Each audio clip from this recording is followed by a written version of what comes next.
First Day Jitters by Julie Danberg, illustrated by Judy Love.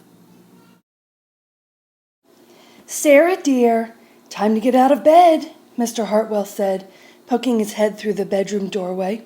"You don't want to miss the first day at your new school, do you?"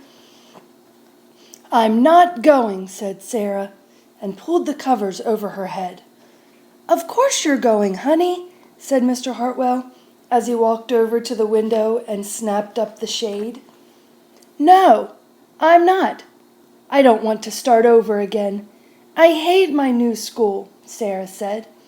She tunneled down to the end of her bed. "How can you hate your new school, sweetheart?" Mr. Hartwell chuckled. "You've never been there before." "Don't worry. You liked your other school. You'll like this one. Besides, just think of all the new friends you'll meet." "That's just it.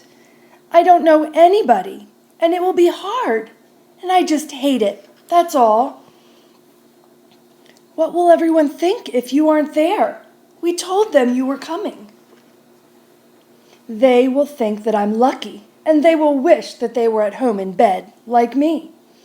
Mr. Hartwell sighed. "Sarah Jane Hartwell, I'm not playing this silly game 1 second longer. I'll see you downstairs in 5 minutes." Sarah tumbled out of bed. She stumbled into the bathroom. She fumbled into her clothes.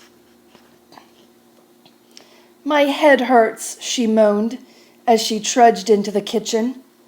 Mr. Hartwell handed Sarah a piece of toast and her lunchbox. They walked to the car. Sarah's hands were cold and clammy. They drove down the street. She couldn't breathe. And then they were there. "I feel sick," said Sarah weakly. "Nonsense," said Mr. Hartwell. "You'll love your new school once you get started. Oh, look, there's your principal, Mrs. Burton." Sarah slumped down in her seat. "Oh, Sarah," Mrs. Burton gushed, peeking into the car. "There you are.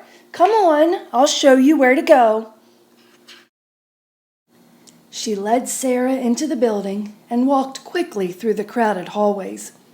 "Don't worry, everyone is nervous the first day," she said over her shoulder as Sarah rushed to keep up. When they got to the classroom, most of the children were already in their seats. The class looked up as Mrs. Barton cleared her throat. Class, attention please," said Mrs. Burton. When the class was quiet, she led Sarah to the front of the room and said, "Class, I would like you to meet your new teacher, Mrs. Sarah Jane Hartwell."